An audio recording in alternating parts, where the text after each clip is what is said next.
अब इनके कोई माता पिता नहीं है, ये ठाकुर जी ने इनको भेजा है।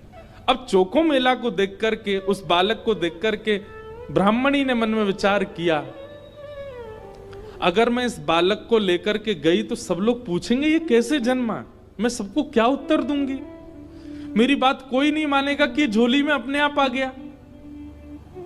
और इस भय से कि संसार के लोग क्या कहेंगे, उन्होंने उस बालक को एक सुरक्षित सा वृक्ष था उसके नीचे छोड़ दिया, उसको स्वीकार नहीं किया।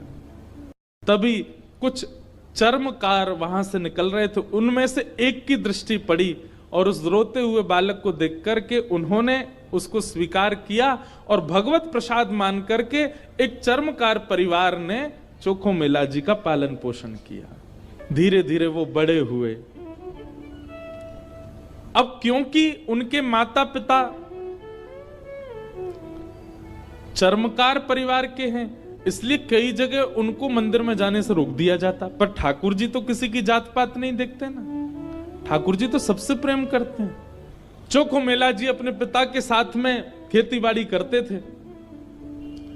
एक दिन खेती करते करते उनके मन में आया, इतने सुंदर सुंदर फल, इतने सुंदर सुंदर सब्जियां हुई हैं, मैं क्यों ना इन फलों को पंडरीनाथ भगवान का भोग लगाने ले जाऊं। तो उन्होंने क्या किया, एक केले के वृक्ष से खूब सारे केले ले लिए और एक झोला में बांध करके चल दिए। पंढरपुर से 12 किलोमीटर दूर उनका गांव था।